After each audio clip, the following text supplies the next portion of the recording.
Fala aí galera do bem, bem-vindos a mais um vídeo aqui da Mente Binária. Estamos de volta com a tradução do Manual da Linguagem GNU-C, que está ficando cada vez mais legal, vou ser honesto com vocês, hein?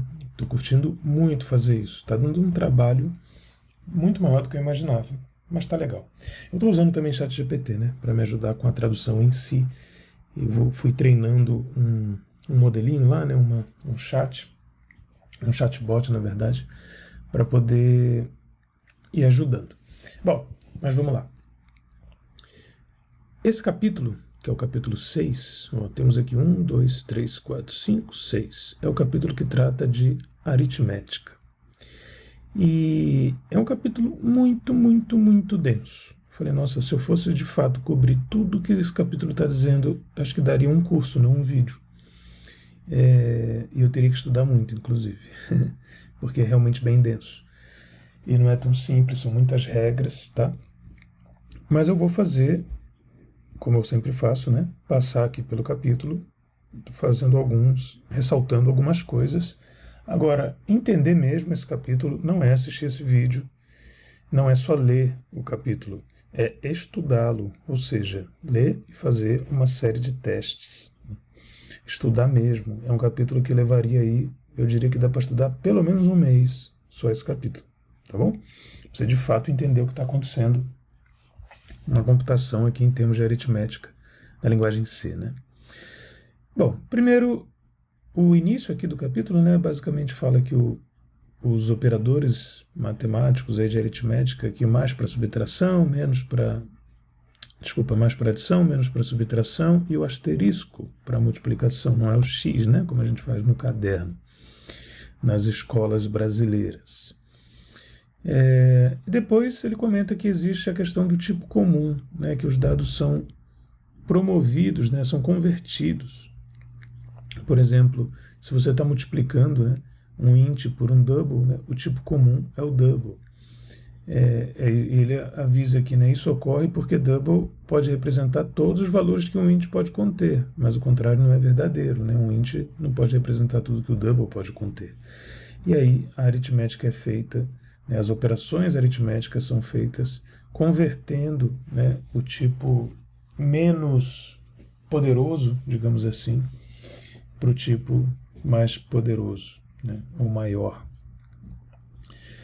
É uma informação importante, né? E aí entramos na tal da aritmética básica. Então a gente tem adição, subtração, multiplicação com asterisco e divisão com a barra. Tem ainda um operador unário, né? Ou seja, que recebe somente um argumento, que é o menos, que você está dizendo, por exemplo, menos 1, né? Menos A. Você está mudando o sinal de um número, um operador unário. Também existe o operador unário mais, mas ele retorna o seu tipo, o seu operando, né, inalterado. Então, raramente é usado. O que poderia dizer que você poderia fazer, por exemplo, int a igual a mais 1. É a mesma coisa que fazer int a igual a 1. O barra é o operador de divisão, né, que vai te dar uma divisão de inteiros, vai te dar um resultado inteiro. Mas se você dividir em inteiros, está vendo aqui, pode não dar o resultado que você espera. Se eu vou dividir 3 por 2, esse operador vai te dar 1 e não 1,5. Essa é a questão, né? Seu valor é um inteiro, que não é igual ao quociente matemático quando esse é uma fração. Para pegar o resto do inteiro, o resto da divisão, você usa esse operador aqui, que é o módulo, que é o percent, né? Então tem uma parte de divisão e resto também, que ainda é nesse capítulo que é falado. E aí ele fala que a sintaxe, né, algébrica tem a regra de precedência algébrica usual. Então, esquerda para direita, sendo que multiplicação e divisão, né, tem prioridade, né, sobre adição e subtração. Então, nesse caso aqui, por exemplo, né, o que aconteceria era essa multiplicação aqui primeiro, porque ela está à esquerda dessa divisão. Elas têm a mesma prioridade, a mesma precedência, mas a multiplicação está primeiro, né? Está mais à esquerda, então ela acontece primeiro. Depois aconteceria o resultado disso, né, dessa multiplicação é dividido aqui por f, tá? E aí a gente teria uma expressão que vai acontecer aqui basicamente da esquerda para a direita. Esse aqui primeiro, né, o menos, que é um operador unário, depois a soma com B, depois a subtração com C e depois a soma com o resultado dessas coisas da direita. Então, quando a gente olha aqui, na verdade o menos A vem primeiro, o unário, né? Então, quando a gente olha aqui, ó, ele fala assim, ó, isso é equivalente a colocando os parênteses, né? Os parênteses mais internos vão ser executados primeiro. Então, vem aqui, ó, esse operador unário primeiro, né? Depois, aí aqui não importa, né, qual o lado das expressões, porque isso aqui vai acontecer e isso aqui vai acontecer para depois ser somado, né, com esse outro lado aqui das expressões. Mas a multiplicação e divisão, né, elas têm prioridade sobre subtração e adição, e o unário aqui ele tem prioridade sobre os outros. Então vem ele primeiro, depois todo o resto. Em geral, ele tem uma recomendação depois, se você quiser, apesar do resultado dessa expressão de cima ser igualzinho à da de baixo, o texto sugere que você utilize a expressão de baixo, por exemplo, para poder deixar claro, né, para quem estiver lendo. Senão a pessoa precisa lembrar, quem estiver lendo o seu código-fonte, né, vai precisar lembrar da precedência de operadores. Mas é uma opção, né? Ele sugere. Bom, e aí na aritmética de inteiros as coisas começam a ficar um pouquinho mais complicadas. Por quê? Existem os sinais, né? Não é tão simples quanto parece. Existe inteiro com sinal, signed, né? Int, e inteiro sem sinal. E aí a gente começa a entender as diferenças que, assim, são as limitações da computação, né? Não é tão abstrata quanto não dá para ser tão abstrato quanto a aritmética tradicional, né? No papel e caderno, na matemática em si. Quando a gente entra no computador tem uma série de limitações. Os tipos de inteiros básicos são o int, beleza? Então ele vai aí de menos esse valorzão aqui até mais esse valorzão aqui, né, passando pelo zero. Esse é o int, que tem sinal. E o unsigned int, um inteiro sem sinal, que normalmente vai de 0 a 4 milhões aqui e tal, 4 bilhões, na verdade. Não, 4.294.967. Não, 4.294.967.295, é isso. O número que ele pode representar. Isso assume que um int tem 32 bits de largura, tanto essa faixa aqui quanto essa faixa aqui, que é a maioria dos casos, né, no computação moderna, e ele fala assim, o que é sempre verdadeiro para GNU-C em computadores reais, mas nem sempre em controladores embarcados, que são esses computadores menorzinhos, né? Veja tipos de inteiro, que ainda não está pronto, para informações completas sobre os tipos. Se um operando for unsigned int e outro int, o operador trata ambos como sem sinal. Então, se você está somando, por exemplo, unsigned em um int, né, que é um signed, ele vai tratar ambos como sem sinal.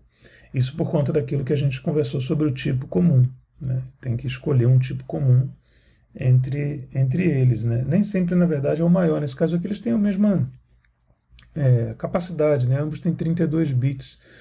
Só que ele precisa fazer uma escolha, né? E a escolha é essa. Unsigned int ambos vão ser tratados como unsigned, né? Sem sinal. Quando você imprime isso na tela, né, o %d, que é para signed int, se você imprimir um valor sem sinal, né, vai ter resultados aí que não estão de acordo, digamos assim, com o que você esperaria, tá? Porque ele vai tratar ele vai tratar um unsigned como signed, né, na hora de imprimir. E ele avisa, ó, a explicação que o padrão de bit resultante de uma adição, subtração, multiplicação é, na verdade, o mesmo para operações com e sem sinal. É o mesmo, dá o mesmo valor, né? A diferença está no tipo de dado, o mesmo valor em bits. A diferença está no tipo de dado do resultado, que afeta a interpretação do padrão de bits resultante. Por exemplo, só para você ter uma ideia, né? Isso ainda vai ser falado no futuro, mas o complemento de 2, que é como se representa números negativos na computação e tal, ele tem o primeiro bit, quando você converte esse número para binário, o primeiro bit é 1. Então, assim, num número unsigned, o primeiro bit pode ser 1 também, né? Depende do tamanho do número. Ou seja, os bits são os mesmos, né? Como você interpreta esses bits aqui muda. É isso que ele está dizendo aqui. O %d, né, não sabe o tipo de dado do seu argumento, ele não checa isso. Então ele apenas vê o padrão de bits e vai interpretar. No caso, sempre como signed int. Né? Para imprimir como sem sinal, utiliza %u. Então, bora fazer já um teste aqui. Com isso, vou pegar aqui, né, o capítulo 06 e vamos mãos à obra. Int main void aqui por enquanto. A gente vai fazer, por exemplo,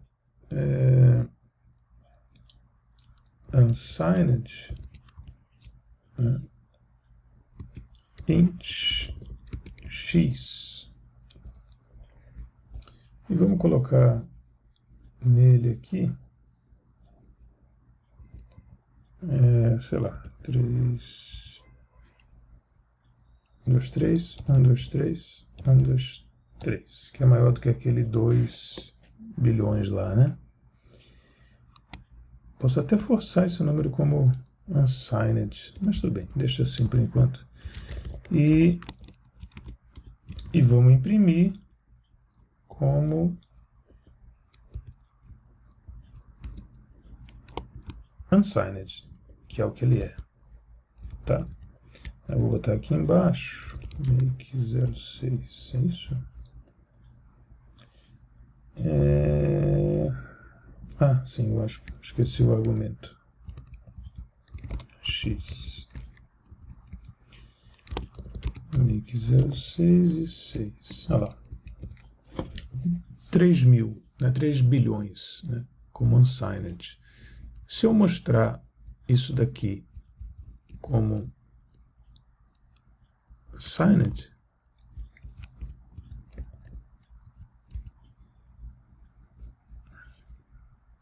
eu já tenho menos um outro valor aí. Ou seja, a variável é a mesma, né? Ela não foi alterada, mas a maneira que eu estou interpretando importa. Então, e ele não checa, né? Então, se eu estou com unsigned int aqui, eu tenho que, de fato, né, se eu quiser, né, a não ser que eu tenha um motivo muito especial para fazer uma coisa que é mostrar um unsigned como se fosse signed, mas não é o caso, né, em geral. Ok. E, peraí que acho que tem uma informação importante aqui no final. Ah, sim, gente, ó, eu repasso esse texto aqui, né, passo rapidão sobre ele, mas isso está longe de substituir a leitura, né? Eu sempre falo isso. Precisa ler esse texto e estudá-lo. Porque o vídeo que eu faço aqui é um pouquinho, sei lá, 5% a mais do aprendizado, no estudo, tá? Só para você ver que tem um ser humano aqui, que sou eu, falando com você, estudando isso junto também. E fazendo essa tradução nesse caso, né? A aritmética em C nunca opera diretamente em tipos inteiros estreitos. São os menores, né? Que não são menores do que o int. Então tem o short, que é normalmente a metade, tem o char, que também é um inteiro, no caso, normalmente de 1 byte, ou seja, 8 bits, mas o int, né, aqui segundo o texto, né, no GNU C é garantido de ter 32 bits. É o maior deles, né, entre eles, né? Entre esses que eu falei. Aqueles com menos bits que int, veja inteiros estreitos, não está pronto ainda esse capítulo. Enfim, em vez disso, ele os promove para int. Isso significa que, quando você está somando, né, você está, sei lá, ou subtraindo, fazendo alguma aritmética, né, esses números eles são todos promovidos né? Na verdade, desde o fonte aqui, quando você... mesmo que isso aqui seja, por exemplo, 3, né? E aqui eu boto, sei lá, x mais 4. Esse 4 aqui, em binário, né? Isso aqui seria isso aqui, né? Estou prefixando com 0b só para facilitar. 3 bits, né, seriam suficientes para representar, mas não tem um tipo de dado de 3 bits. Né? O que a gente tem é pelo menos o char aí, que vai usar 1, 2, 3, 4, 5, pelo menos 8 bits. Só que isso daqui, né, é promovido para um int de 32 bits, nesse caso aqui, e depois somado com x, né, e o resultado se mantém. Então, e aqui, como eu estou somando unsigned, que é o x, né, com signed, que é o 4, isso aqui também é promovido para unsigned. Ele avisa isso na parte anterior, na seção anterior, né, para que essa aritmética se dê. Beleza. Estouro de inteiros. O famoso overflow, que a galera de segurança adora, né? Nesse caso seria um integer overflow, né? Os estouros de inteiros, não é buffer overflow, né? Aí é outra história. Mas vamos lá. Qualquer valor matemático de operação aritmética, né? Quando o valor não cabe no intervalo do tipo de dado, ou seja, se ele tem mais que 32 bits, por exemplo, ou não cabe no intervalo mesmo, né? Se ele é maior do que o número para um signed, né? Que tem um intervalo reduzido ali, se ele for maior do que o máximo ou menor do que o mínimo, a gente diz que isso, né, causou um estouro de inteiro. O inteiro acontece apenas em operações matemáticas. Operações de conversões de tipo, por definição, o estouro, né, não causa um estouro, mesmo quando o resultado não cabe no seu tipo. Aí tem lá a parte de conversão, que também não está pronta. Números com sinal usam a representação em complemento de 2, que é o que eu não expliquei exatamente, mas eu só falei, né? Na qual o número mais negativo não tem um equivalente positivo. Se você olhar bem, quando ele falou aqui, ó, o menos 2.147, 2 bilhões, né? Final 648, até 647, entendeu? Porque tem um zero, né? Que ocupa aí um espacinho. Então, vai disso aqui até 0, né? E depois de 1 até isso aqui. Então, você não tem o equivalente positivo do menor negativo. Esse é o menor negativo, e você não tem o equivalente positivo dele. Você tem o a menos. Tá? É isso que ele está dizendo naquele outro texto ali. Espera aí que eu pulei. É isso. Assim, o operador unário menos em um inteiro pode causar o estouro. Se você tentar representar aqui já está um exemplo. Ó. Eu tenho aqui o unsigned int, por exemplo. O unsigned int, ele vai de 0, né, até 4 bilhões e aquela coisa toda lá. E eu usei um operador unário nele, ó, no x. Que eu estou tentando ir para o menos 1, que não tem, já é um estouro. Né? Então ele já fala, causa um estouro porque o número negativo menos 1 não pode ser armazenado em um tipo sem sinal. O resultado real, que é menos 1 módulo a enésima potência de 2, é 1 a menos que a enésima potência de 2. Isso daqui, eu até coloquei esse azulzinho, ó, porque ele fala mais aqui em cima. A aritmética sem sinal em si ignora o estouro. Ela produz um resultado real módulo a enésima potência de 2, onde n é o número de bits no tipo de dado. Parece difícil, né? Mas vamos lá. Dizemos que ela trunca o resultado verdadeiro para os n bits mais baixos. O módulo aqui significa o operador matemático de resto, né? De módulo, que te dá o resto de uma divisão inteira. Em C é com o percent. Então a expressão nesse caso é representada por o resultado real, módulo, né, 2 elevado a 32. Pô é a função aqui, né, que faz essa a potenciação. 2 elevado a 32, para um inteiro de 32 bits. Então, o que ele está dizendo aqui é o resultado real módulo a enésima potência de 2, onde 2 é o número de bits do tipo de dado. Como a gente está falando de inteiros, né, de 32 bits, vai ser 2 elevado a 32. Tá? Vamos entender isso aqui. Ó, um resultado real que é negativo, quando tomado o módulo a enésima potência de 2, gera um número positivo. Então vamos lá. Seria 1, né? Que é menos 1 módulo a enésima potência de 2. Então vamos fazer aqui no Python, por exemplo, para facilitar.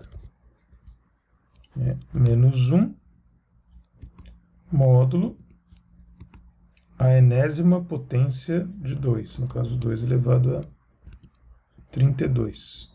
Esse é o valor, 4 bilhões, final. E ele fala aqui, né? Para um unsigned int de 32 bits, o valor é tá? Esse é o maior valor que o tipo de dado pode armazenar. Então você teria você tentou, né, fazer um número negativo aqui e acabou com um número bem maior, né, o maior valor que ele consegue armazenar. Esse é um estouro. Adicionar esse número a si mesmo, como aqui, por exemplo, unsigned int z igual a y mais y, deveria gerar o dobro ali, né? No entanto, isso novamente é grande demais para caber, porque o maior valor é esse, né, que cabe no unsigned. Então, o estouro trunca o valor para 4.294. Se fosse um inteiro com um sinal, isso significaria menos 2. Né? Esse padrão de bits aqui no inteiro com sinal significa menos 2, já que o 95 é o menos 1, né? O 94 é o menos 2. O que não, por coincidência, é igual a menos 1 mais menos 1. Gente, assim, isso não é simples não, viu, de entender. Isso requer ler, reler, testar, fazer mais testes, tá?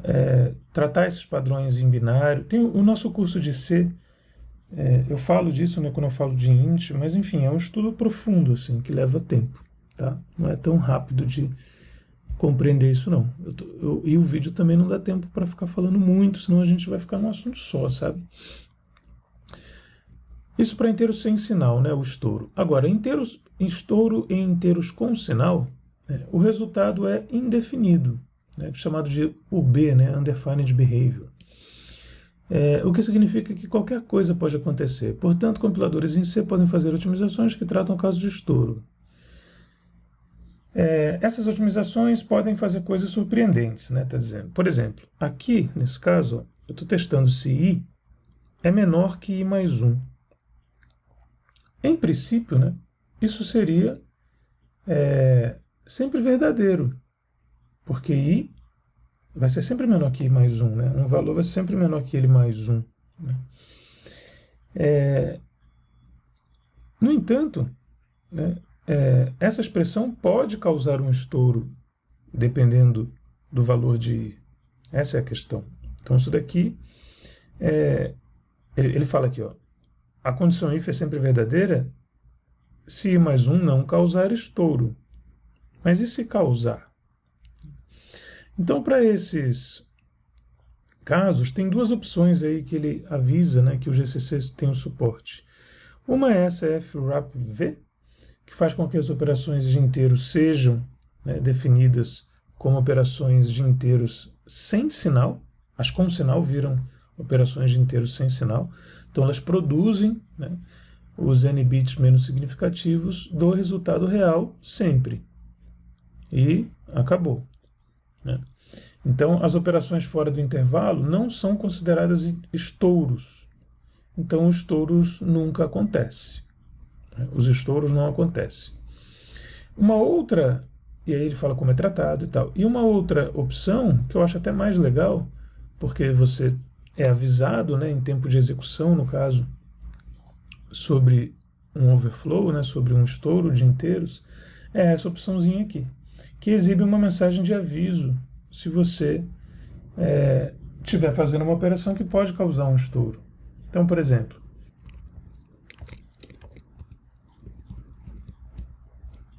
pronto, consegui gerar o estouro, né? Aqui eu estou inicializando a variável int com o maior valor possível, precisei incluir aqui limits.h, né? Com o maior valor possível que o int, né, pode armazenar. E aí eu somei, eu comparei, né, no caso, com x mais 1. Então essa aritmética aqui foi feita, né? Esse x mais 1, ele aconteceu aqui. E aí, ó, nesse caso, ele avisa, ó, houve aqui, né, um estouro de inteiros com sinal. Esse valor mais 1 não pode ser representado no tipo int. Né? E aqui ele iria para um undefined behavior, né? Um comportamento indefinido. E nesse caso, ó, ele não imprimiu o menor, né? O printf não aconteceu. Então, nesse caso, x não foi menor que x mais 1, o que é uma aberração, digamos assim, matemática, né? Mas a real é por conta de um estouro. Então, essa opção me ajudou com esse runtime error, aí, esse erro aí em tempo de execução. Se eu não tenho essa opção, eu simplesmente não sei qual é o problema. É difícil detectar, né? Claro, tem outras maneiras, tem outros softwares e tal, mas tem análise estática de código aqui, tem Valgrind, enfim, tem outros softwares, né, para fazer isso. Mas essa opção aqui, né, achei bem legal ele falar dela. Depois temos aritmética em modo misto. O que é isso? É quando você mistura os tipos de dados, né? Então a gente antes estava ali com inteiros com e sem sinal, e agora você já está misturando, por exemplo, inteiros e números de ponto flutuante. Ele avisa, né? Essa operação aritmética converte os inteiros para ponto flutuante. Na maioria dos casos, isso dá exatamente o resultado desejado, mas às vezes importa exatamente onde a conversão ocorre. Então vamos lá. Se j são inteiros, são int, i mais j aqui entre parênteses, né, vezes 2, os adiciona como inteiros, em seguida converte o resultado, né, dessa soma para ponto flutuante, para depois poder multiplicar com 2.0. Agora, se a adição causar um estouro, isso é diferente, né? Não é equivalente a converter cada inteiro para ponto flutuante e depois somá-los. Então, para fazer isso, cada inteiro para ponto flutuante e depois somá-los, teria que converter explicitamente, que é isso aqui, que é o casting, né? Aqui eu estou convertendo primeiro esse i para double, estou convertendo esse j para double, aí depois é uma soma de dois doubles, que vai dar um double, e um double multiplicado por outro double, que é o 2.0. Isso é uma conversão explícita de tipo. Né? Ele avisa somar ou multiplicar vários valores, incluindo alguns inteiros e alguns de ponto flutuante, esse modo misto, realiza as operações da esquerda para a direita. Então, 3.0 mais i mais j vai converter i para ponto flutuante, né? Depois adiciona 3. Então aqui, ó, converteu para ponto flutuante para poder fazer essa adição, que ela está na frente. Aí esse valor, né, depois vai ser somado, né? Aí converte j para ponto flutuante para poder fazer essa adição com o resultado desse valor. Se você quiser especificar uma ordem, você vai ter que usar os parênteses, né? Então, por exemplo, aqui, ó, aí sim, primeiro vai ser ij, né, com uma soma de inteiro, depois converte isso para ponto flutuante e é somado a 3. Nesse aspecto, C difere de outras linguagens como Fortran. Ele coloca ali uma observação que para mim é quase inócua, porque eu não conheço Fortran, mas tudo bem. Não sei se você conhece. A divisão de inteiros em C arredonda o resultado para um número inteiro. Aí já estamos em outro tópico, né? Divisão e resto. Então, olha lá, 16 por 3 dá 5. Você não tem o resultado fracionário aqui, uma divisão inteira. Né? Menos 16 por 3, menos 5. 16 por menos 3, menos 5, e assim vai.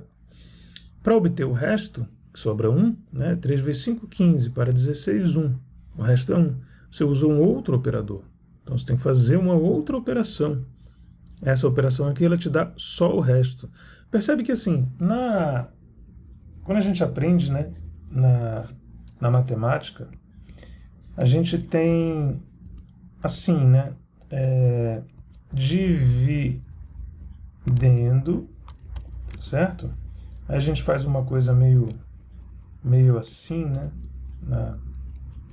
na matemática, não é isso? Divisor, fazer umas continhas assim, aí tem um resto aqui, né, e aqui um quociente. Então é um dividendo, né, divisor, resto, quociente, que é o resultado, né? Esse aqui é o número que está dividindo, esse é o número que será dividido. E aqui é o resto da divisão. E aqui, como essa conta de divisão aqui, né, no papel que a gente fazia na matemática, ela produz dois resultados, o resto e o quociente, na computação são duas operações diferentes. Essa aqui, ela vai te dar esse resultado, tá? A barra, e o mod, né, que é o percent, ele vai te dar esse resultado, que é o resto. Então você tem que fazer ela de novo. 16, se você quiser os dois, você vai fazer 16 dividido por 3 e armazenar numa variável. E aí 16 barra 3, né? Depois 16 percent 3 e armazenar em outra variável, que é o resto. E aí ele dá uma função aqui legal, né? Que ele fala assim, você consegue restaurar, né, reconstruir o dividendo, recuperar o dividendo original, ou seja, esse aqui, ó, o dividendo, se você tiver os outros 3 valores. Então, uma função que recebe o divisor, o quociente e o resto. Tá? Multiplica o divisor pelo quociente, soma com o resto. Claro, né? Se eu multiplicar aqui, ó, o quociente aqui pelo divisor, e somar com o resto, eu tenho, de fato, o dividendo, né? Imagina que 16, vamos fazer um exemplo aqui, ó. Matemática, né? Mas legal, né? É um assunto bem legal. Vamos colocar aqui 16, tá? Dividido por 5, ok? Isso daria, né? Quantos 5 cabem em 16? 3, né? 3 vezes 5, 15, né? Para 16, 1. Então o resto é 1. Beleza? Então essa conta tá assim, né? O resto é 1. Se eu multiplicar 3 vezes 5, 15, ou seja, o quociente pelo divisor, e somar com o resto, que é mais 1, eu restauro o 16, né? Eu tenho 16, é igual a 16. Claro, eu estou fazendo a operação inversa da divisão, que é a multiplicação, e depois estou somando com o resto. Então é só isso que ele está falando aqui. Para fazer uma divisão não arredondada, ou seja, não ter esse resultado sempre inteiro, né? Você ter de fato ali o valor quebrado, que chamam, né? Que a gente gosta de falar nas ruas, você usa o ponto flutuante. Se apenas um operando for de ponto flutuante, a barra, né, o operador barra, converte o outro para ponto flutuante. Então aqui, 16.0 por 3 vai dar um resultado em ponto flutuante. 16 dividido por 3.0, ponto flutuante, por aí vai. Agora, quando os dois são int, aí o resultado é int. Beleza? Então, se você quiser esse valor em ponto flutuante, basta que um dos divisores, seja ou o dividendo ou o divisor, estejam em ponto flutuante. Tá? O operador de resto não é permitido para operadores de ponto flutuante, claro, não faz sentido, né? Porque não é necessário. E, em princípio, é isso. Sim, tem um último aviso aqui, que certifique-se de que o programa não divide por 0. Se você não puder garantir que o divisor não é 0, teste se ele é 0 e pule a divisão.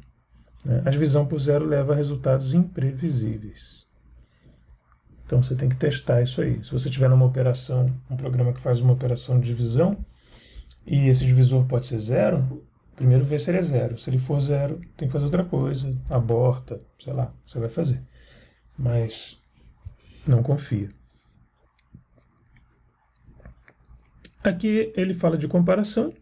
A única coisa, aí estão os operadores, né? O igual, igual, porque o igual só é atribuição, né?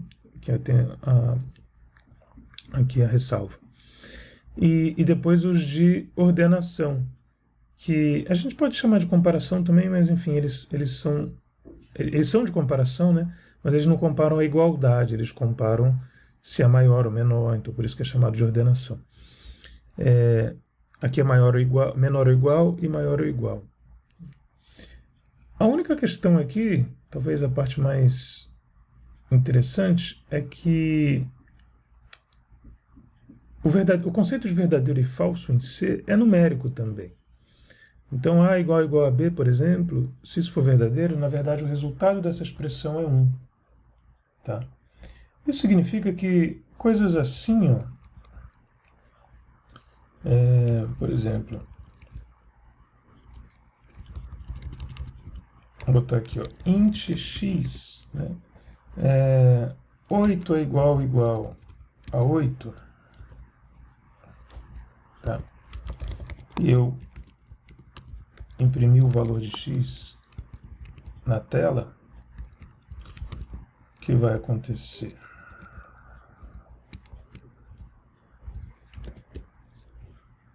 Entendeu? Se for assim, poxa, mas é um 1, significa verdadeiro? Olha, 1 significa 1 mesmo, tá? É que essa expressão de comparação, ela gera um 1. Mas significa 1, tanto que eu posso fazer, sei lá, um pré-incremento aqui. Tá? Não é que é um 1 diferenciado, né? É de fato o número 1. E quando o equivalente ao que seria o falso, né, a gente vai ter aí o 0. Ok? Deixa eu make 06. Aí é 0. E a mesma coisa, é um 0. Eu posso, sei lá, né, pegar esse 0 e multiplicar por alguma coisa, que vai dar 0 também nesse caso, né? O 0 multiplicado por qualquer coisa é 0. Mas ele é um 0, 0 mesmo, né? Com tudo que um 0 tem. Tá? Então, essa igualdade, na verdade, todas essas expressões aqui produzem um resultado numérico, né? Ok, estamos acabando, ou não, né? Operações de deslocamento, o famoso shift. Shift left, deslocamento à esquerda, shift right, deslocamento à direita. O que é isso? Né? Primeira coisa, ele avisa, o operando é promovido. Né? Então, se isso aqui caberia num short int, caberia num char, vira um int.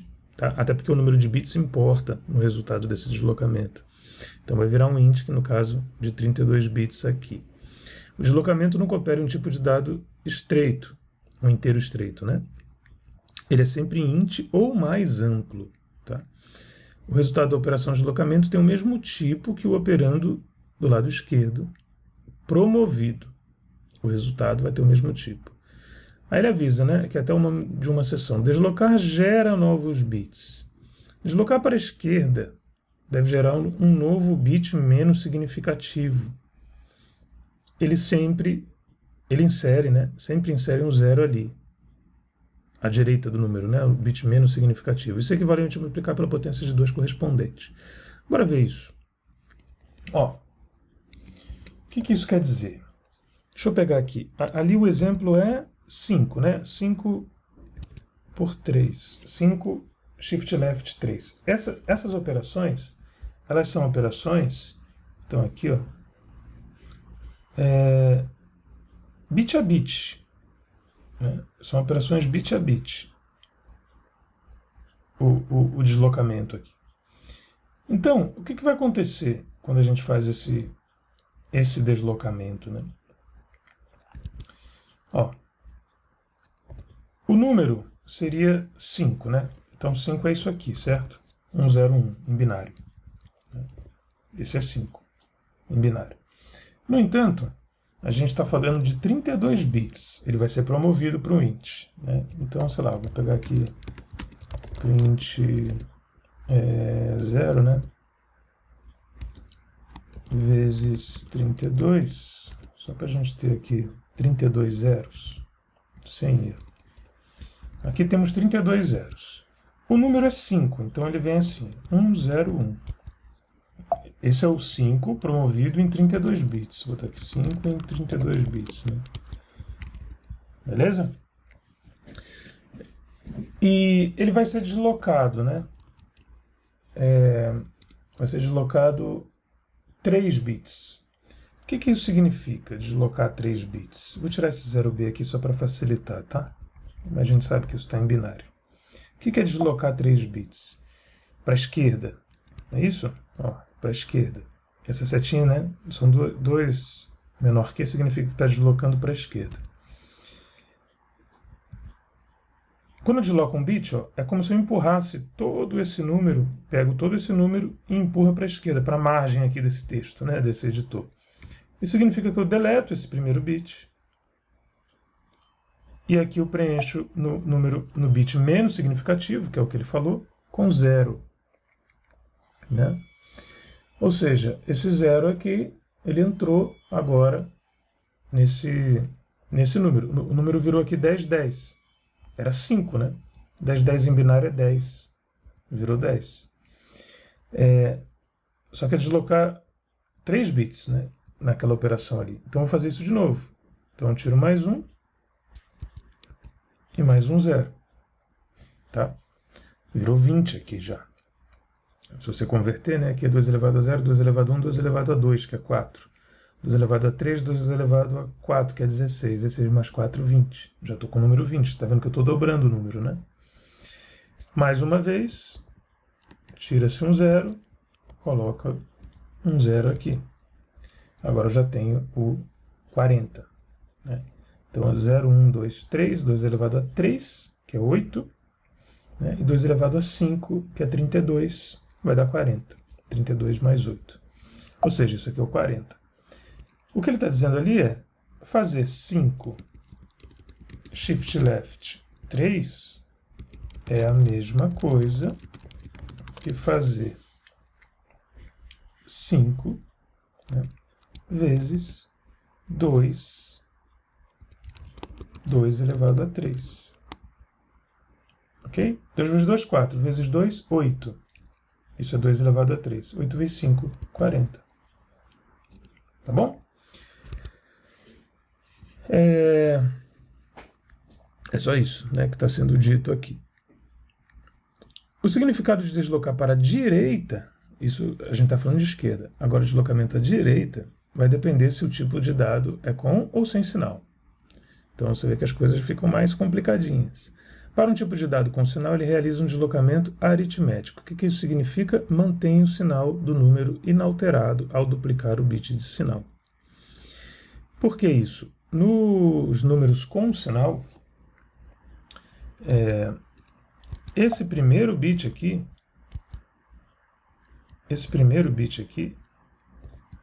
se ele for 1, ele diz que o número é negativo. Isso aqui não é o menos 5 não, tá? Mas só esse bit aqui diz que ele é um número negativo.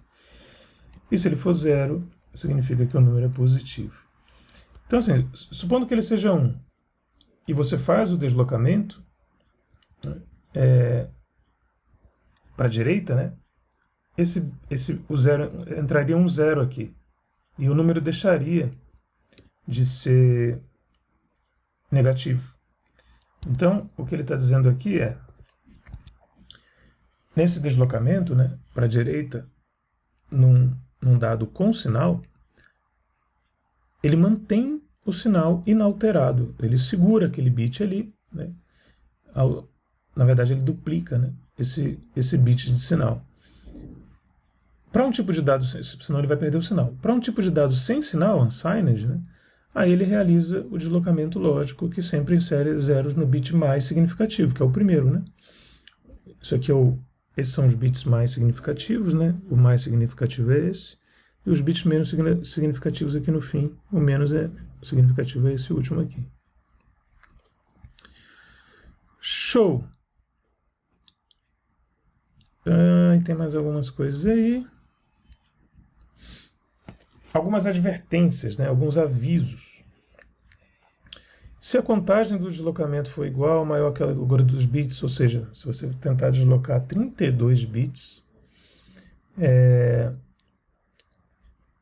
o que acontece é que os resultados dependem da máquina, né? Mas também acho que ninguém vai entrar nesse caso. Uma outra coisa que ele fala é para você nunca confiar na relação de deslocamentos, na precedência de operador. Que ela é grande, né? Mas aqui, por exemplo, se você deslocar essas duas expressões aqui, né? Se você tirar os parênteses, a adição vai acontecer primeiro. Então, é importante você deixar claro o que você quer. O que mais? Bom, aqui tem mais um aviso. Deslocamento de valores com sinal não é garantido para funcionar corretamente quando o valor deslocado é negativo. E aqui, bom, aqui tem um hex, né, um hack, na verdade, com deslocamento, ou seja, uma solução engenhosa para um problema.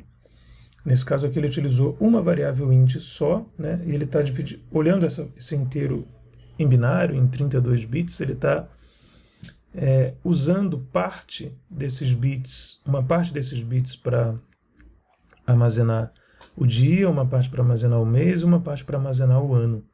Eu vou deixar esse exemplo para você estudar aí com calma, porque é bem, né, levaria muito tempo aí para você estudar como que ele fez isso. É bem legal, né? Se você tiver numa situação um dia que você precisa economizar memória, por exemplo, ao invés de armazenar dia, mês e ano, né, sei lá, em 3 inteiros, ou num struct, alguma coisa assim, você fazer com um inteiro só por conta dessas operações de deslocamento, para você conseguir recuperar, né, e armazenar os dados. Outras operações aqui bit a bit, chamadas de bitwise, né, em inglês, né? Wise em inglês dá essa ideia de amplitude, né? Então, quando fala assim, bitwise é na esfera dos bits, né? Na seara dos bits, na amplitude dos bits.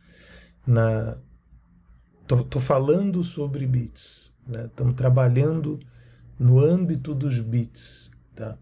Assim como se eu falasse byte-wise, seria no âmbito dos bytes, né? Poderia falar programming-wise, acho que isso ninguém fala, mas enfim, estou falando em programação.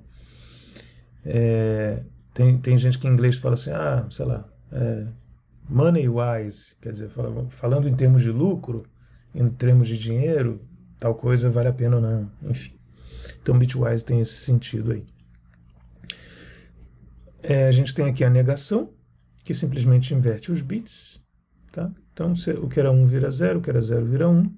Então, aqui, por exemplo, tem um 0 negado, vai virar 32 bits, né, porque foi promovido.